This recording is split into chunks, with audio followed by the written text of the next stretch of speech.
Merhabalar. Yeni mama videosuyla karşınızdayım tekrar. 2021 yılında bir mama videosu çekmiştim. Ama bu dinamik bir süreç biliyorsunuz. Bu aradan geçen 4 yıllık, 5 yıllık süreçte bunun üzerine bir takım şeyler kattım ve bunu da sizle şimdi paylaşacağım. En önemli konu çimlendirilmiş tohum konusunu mamaya çok adapte ettim. Bir önceki videomda zaten tohum çimlendirme konusunda detaylı anlatmıştım. Artık ben şu an yani son 2-3 yıldır her mamama mutlaka yeteri kadar çimlendirilmiş tohum katıyorum ve bunun inanılmaz etkisi olduğunu düşünüyorum. En önemli fark bu. Genel olarak mama kıvamı, mama yapımı konusu aslında 2021 versiyon mama ile hemen hemen aynı, bir fark yok. Şimdi arkadaşlar, kanarya yetiştiriciliğinde, kanarya üreticiliğinde bir kullandığımız tohum çok önemli. Bu tohum konusuna da yönelik de bir video çekeceğim. Burada nelere dikkat etmeliyiz konusuna değineceğim. İki, kullanacağımız mama, yapacağımız mama da çok önemli. Ya bu mama da sadece üretim dönemine özel bir mama değil. Yani kanaryaya mama verecekseniz, üretim zamanında da aynı mamayı vereceksiniz. Üretim öncesi zamanda, tüy zamanında aynı mamayı vereceksiniz. Bir tek tüyden sonraki bu yarışma dönemi dediğim şov döneminde belki nemli mama kullanabilirsiniz. Hep aynı şeyleri anlatıyorum aslında. Mama videolarında da benzer şeyler hep söylüyordum. Şimdi tohum konusuna daha sonra değineceğim. Bunun için bir video çekeceğim çünkü gerekiyor. Arkadaşlar sürekli soruyor falan. Burada ne önemli? Kanarya için özellikle, kanarya ırkı için nasıl bir tohum seçmeliyiz bu konuyu anlatacağım. Mama konusu da şöyle. Piyasadaki mamalar, yerli ve yabancı mamalarda iki tür mama var arkadaşlar. Bir, suyu çok iyi hapseden mamalar var.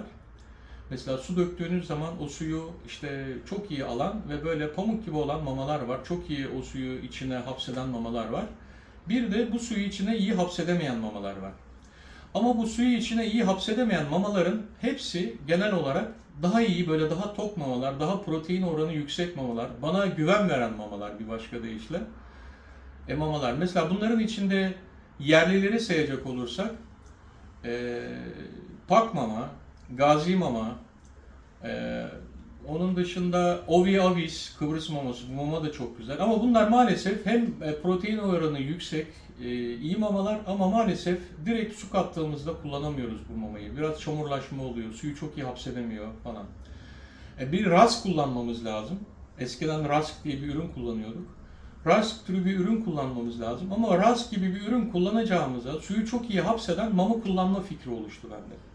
Şimdi bu yerli protein değeri yüksek ama suyu hapsedemeyen mamaları anlattım. Bunların yabancıları da benim kendi kişisel fikrim. Cede en iyisi bence. Orlux de çok iyi. Orlux. Ondan sonra son yıllarda tanıştığım Fly Regio diye bir mama var. Ersin kardeş getiriyor. Bu da gayet iyi ve hem de fiyatsal olarak da çok iyi. 12 kilogramlık paketini aldığınız zaman oldukça uyguna geliyor ve kaliteli bir mama. Bir de eskilerden Quico'nun bir maması var. Ama o da bu yani. Bu mamaları kullanabilirsiniz ama bu mamalarda da maalesef direkt suyla bu mamayı nemlendiremiyorsunuz.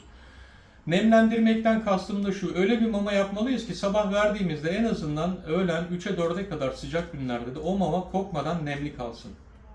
Suyu çok iyi emen, çok iyi hapseden, muhafaza eden mamalarda ise yerli mamalardan 2 tane mama var. Bunun üstüne tanımıyorum ben. Bir Active Easy, önceden onu da çok kullandım.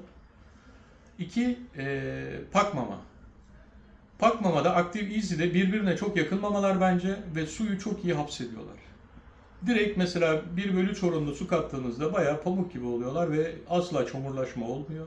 Akşama kadar da, 3'e kadar, 4'e kadar da, biraz daha serin günlerde akşama kadar da o mama gayet güzel bir şekilde, nemli bir şekilde kuşların önünde kalıyor. Yani şunu demeye çalışıyorum. Güvendiğim protein değeri yüksek mamalar yanına Rask kullanacağıma suyu hapsedebilen ikinci bir mama kullanma düşüncesi var bende. Son 9-10 yıldır da bu şekilde ilerliyorum. Bu süreçte bir sürü mama denedim. Yerli, yabancı, o, bu, şu falan. Ama son 2-3 yıldır kullandığım mama markalarını da şimdi size söyleyeceğim. Suyu hapseden mama olarak Pak mamayı kullanıyorum. İşte yarı yarıya bir de bu. Yani yapacağım mamanın yarısı Pak mamadan oluşuyor. Yarısı da Fly Regio, Ersin'in sattığı bu mamadan oluşuyor. Buna spesiyeli. Bir de bu mama içine yeşillik yerine tamam bana şey yapabilirsin ben. Bu mama içine yeşillik yerine kullanabileceğiniz, aslında bu işin orijinali Ornitalia'nın Perle Morbidesi. Gerçekten çok güzel bir ürün, çok kaliteli bir ürün. Onu da bayağı eskiden uzun yıllar kullandım. Ama şimdi bu ürünün fiyatı gerçekten çok yükseklerde. Ona yakın ürünler Türkiye'de de yapılmaya başlandığı için artık orijinali yerine Türkiye'de üretileni kullanıyorum.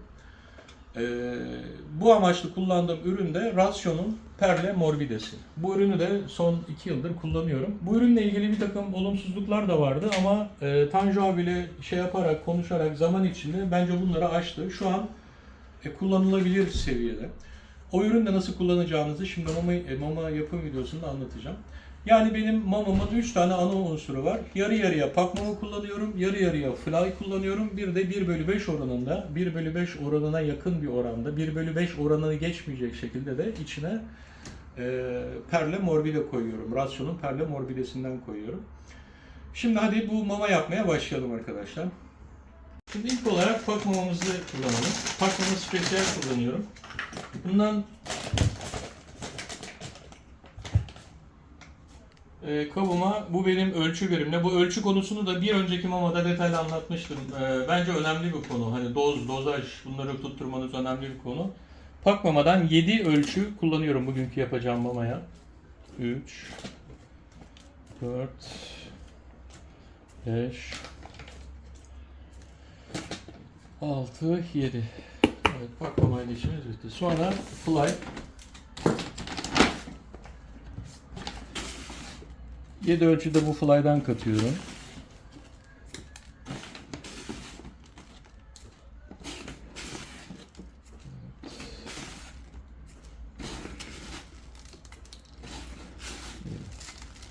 Evet.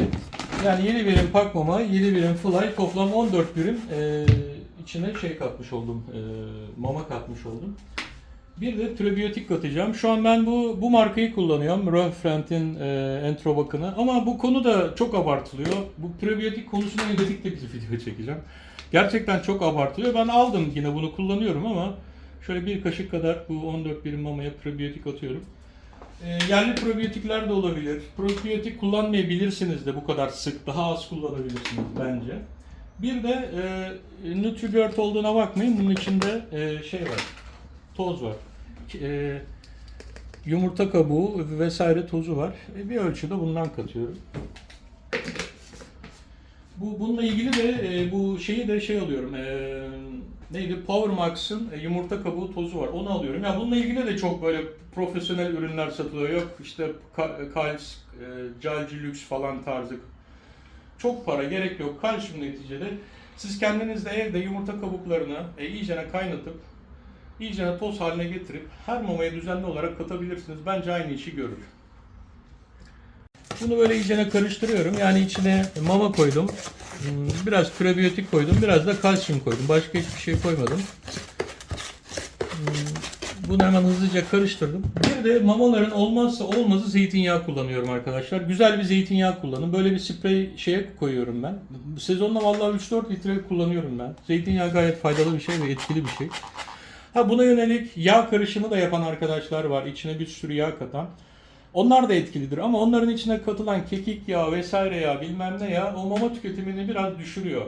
Zeytinyağı da bence ona yakın bir şey sağlıyor ve mama tüketimini de asla düşürmüyor. Yaklaşalım şöyle. Bayağı bunu böyle zeytinyağıyla bu mamayı direkt yağlıyorum. Sonra bunun üzerine doğum çimlendirme videosunda bunu detaylı nasıl yapacağımızı, her sabah mama yaparken bunu nasıl önümüzde hazır olacağını anlatmıştım zaten. Bu hazır şu an. Bunu sadece sudan geçiriyorum. Birazcık daha nemlenmesini sağlıyorum ve temizlenmesini sağlıyorum. Bu konuda tohum çimlendirme videosunda detaylı anlattım. Bunu direkt bu mamamızın üzerine suyuyla beraber hatta atıyorum. Dibini de şöyle sıyırıyorum.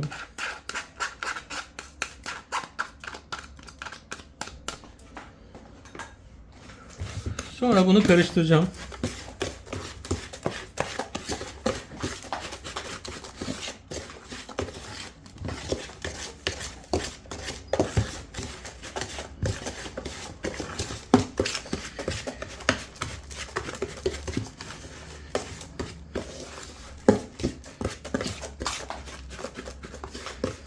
Tamam. Şimdi bunun içinde yaklaşık 14 birim mama var ve yaklaşık yarısına yakın da 6 kaşıkta aynı ölçüyle 6 kaşıkta tohum vardı. Çimlendirilmiş tohum vardı. Tohumda da demiştim hani ben yarı yarıya da katabiliyorum. İşte 1/3 oranında da katabiliyorum. Yarı yarıya kadar katabilirsiniz. Hiçbir zararını görmezsiniz. Zaten bakın mama hemen böyle su emmeye başladı. Bir de son olarak Perle Morbide katacağız. Rasyon marka Perle Morbide. Ben de bunu şu ürün, Berna'cığım demin de çekmiştin ama bu Rasyon'un Perle Morbidesi. Tanju abinin ürünü. Ya bu üründe de yerli 2 tane marka var şu an. Benim 3 tane marka var hatta. Bir Ankara'da bir firma yapıyor. Denedim. Pek makul olmadı. Bu Rasyon'un ürünü yine iyi. Bir de Easy yapıyor galiba ama maalesef yurt dışına sattığı için onu deneyemedik. Yani bunun da en iyisini bulmaya çalışıyoruz. Bu Rasyon'un Perle Morbidesi güzel. Önceden bir her yapılan partide farklılaşmalar oluyordu. Şimdi bunu biraz aşmış Tanju abi. Standarda yakın bir formu var. Bir de bunu kullanırken arkadaşlar sulandırma konusu çok önemli. Çok fazla suyla bunu nemlendirmeyeceksiniz. Şimdi bunun içinde benim şu ölçü birimimle 3 birim Perle Morbide koydum akşam 12'de. Ve buna 4,5 aynı bu ölçü birimiyle de su koydum. Yani %150'yi geçmeyeceksiniz. 1'e 2 falan asla koymayın su. 1'e 1,5'u geçmeyin. 1'e 1 olabilir ideal. İçine koyacağınız su önemli. Çünkü aşırı su koyduğunuzda da bunu aslında emiyor gibi oluyor. Ama bu sefer mamaya kattığınızda bu Perle Morbide'nin taneleri patlıyor ve mamada çamurlaşma oluyor. Yine kötü bir şey oluyor. Tüketim olmuyor. Bozulma daha çabuk oluyor. Yani kuş bunu yerken bu taneler bozulmamalı mümkün mertebe. Tane tane kalmalı. Bu da su oranı ile alakalı. 1'e 1 ideal bence. Ama 1'e 1,5'u geçmeyin. 1'e 2, 1'e 3 koyan arkadaşlar var. Bence yanlış. Bir de bunun oranı var. Bence yapacağımız mamanın 1/5'inden daha fazla olmamalı bu Perle Morbide. Yani ben 7, 14, bir de işte 6 da o 20 birim mama yaptım tohumlarla beraber. İçine 3 birim Perle Morbide koydum. 3 kere 5, 15 yapar. Hani 5/1'in de altında aslında. Şimdi bunu da içine atalım. Yani bu oran da önemli çünkü aşırı koyarsanız dışkılarda yumuşamalar olabilir. Ama bu şekilde kullanırsan bence bunun içine başka yeşillik vesaire koymana hiç gerek yok. Gayet de güzel. Ha, yabancı Perle Morbide, Ornitella'nın Perle Morbide'nin bir artısı var. Onu maalesef bu yerli şeylerde göremedim. Gerçekten tüy kalitesine inanılmaz bir etkisi oluyor onu kullandığınız zaman. Yani neydi şu yosun falan kullanıyorduk eskiden. Onu hiç kullanmaya gerek kalmıyordu. Orijinal Perle Morbide gerçekten tüy kalitesine ciddi katkıda bulunuyor. Şimdi bunu da içine attıktan sonra en son hepsini bir karıştıracağız. Zaten mamunun kokusu da gayet güzel şu an. Ve kuşlarla ilgili her tür üründe siz de onun tadına bakabilirsiniz ki ben hep bakarım. Aldığım mamada mamanın tadına bakarım. Yemde yemi kırar bakarım. Bayat yem ekşimsi olur böyle. Tadı kötü olur zaten. Bayat mama da aynı şekilde. Yani sizin yiyebileceğiniz, tadının çok kötü olmayacağı, kuşların beğenebileceği tadı da anlıyorsunuz zamanla. Öyle bir şey. Gayet güzel mama. Nemlenme oranı da gayet güzel. Bu mamamız şu an hazır. 2025 versiyon mama videomuzda bu arkadaşlar. Ben bu mamayı her dönem kuşlara veriyorum artık. Yani sadece üretim zamanı değil, tüy zamanından sonra da her dönem yaptığım mama artık bu şekilde. İçinde mutlaka çimlendirilmiş tohum oluyor. Formül de bu şekilde. Bence siz de bu şekilde yaparsanız faydasını görürsünüz. Bir sonraki videoda görüşmek üzere.